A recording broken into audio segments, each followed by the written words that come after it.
জীবন সময়ের নদীর মতো, আজ তরুণ কাল বৃদ্ধ, পরশু কোনো নিশ্চয়তা নেই।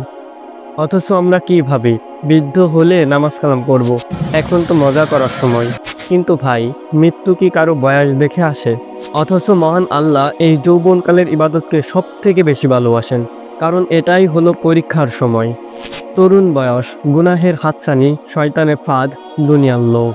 এমন সময় কেউ যদি আল্লাহর পথে ফিরে আসে, তার আদেশ মানে, তার জন্য জীবন সাজাই, এটাই সত্যিকারের সফলতা। একজন বৃদ্ধ, যার চুল পাকা, শরীর নুয়ে গেছে, হাঁটতে কষ্ট হয়, তার ইবাদত আর একজন শক্ত সমর্থন যুবকের ইবাদত কি এক হবে? যুবকের ইবাদত হলো প্রমাণ, সে আল্লাহকে তার দুনিয়াবী স্বার্থের উপরে রেখেছে। সে দেখিয়েছে তার হৃদয় আল্লাহর ভালোবাসায় ভরা। তাই আল্লাহ তাআলা এই বয়সের ইবাদতকে সবচেয়ে বেশি মূল্য দেন।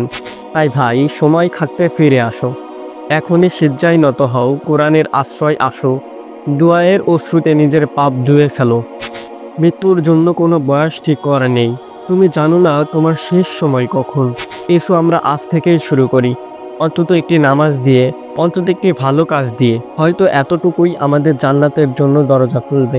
তুমি যদি চাও তোমার কোনো প্রিয় মানুষ এই সত্যটা বুঝুক, তাহলে তার কাছে এই ভিডিওটি শেয়ার করো। হয়তো তোমার এক শেয়ারে কারো জীবন বদলে যেতে পারে।